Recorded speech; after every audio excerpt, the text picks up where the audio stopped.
लोकशाहीमध्ये निवडणूक लढण्याचा अधिकार आहे, तर निवडणूक बिनविरोध न करण्याची परंपरा भाजपची आहे. बारामती पोटनिवडणुकीवरून राऊतांनी प्रतिक्रिया दिली आहे. लोकशाहीमध्ये विरोध व्हायलाच पाहिजे, बारामतीत काँग्रेसने दिलेल्या उमेदवारीवरून राऊतांनी हे विधान केलेलं आहे. लोकशाहीमध्ये निवडणूक लढण्याचा अधिकार सगळ्यांना आहे. आम्हालाही वाटतं की बिनविरोध व्हायला पाहिजे होती, पण बिनविरोध न करण्याची परंपरा भाजपची आहे. काँग्रेसला 25 मतं पडतील,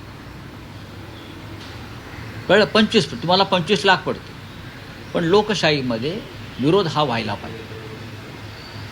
विरोध व्हायला पाहिजे. राहुरीमध्ये, अन्य ठिकाणी, सर्वत्र तुम्ही पण याच पद्धतीनं काम केलं ना आतापर्यंत. आताच तुम्हाला का वाटतं आहे की बिनविरोध व्हायला पाहिजे? लोक ठरवतील ना मत द्यायचं की नाही.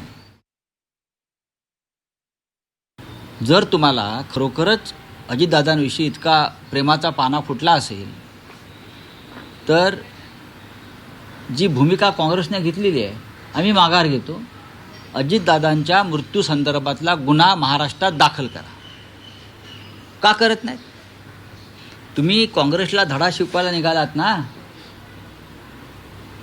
काँग्रेस कुठे म्हणते की आम्हाला धडा शिकवा, की आम्ही तुम्हाला धडा शिकवू? आम्ही कुठे म्हणतो?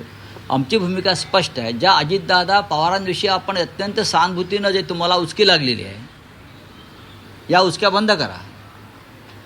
या उचक्यांची नाटकं बंद करा.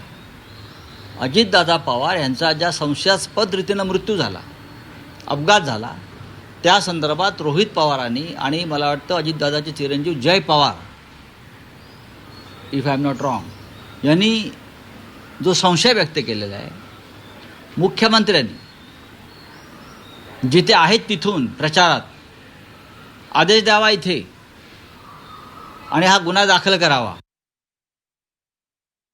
त्यांनी काँग्रेसशी बोलावं त्या पद्धतीने. आमच्या सगळ्यांची एवढीच भूमिका आहे की त्यांची निवडणूक वेगळी असते.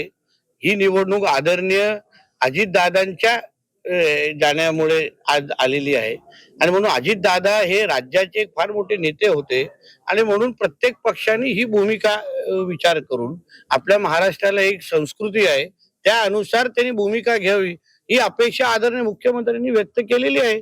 आता महाविकास आघाडीमध्ये अगर त्याबद्दल एकमत होत नाही तर ते आम्ही काय बोलणार त्याबद्दल.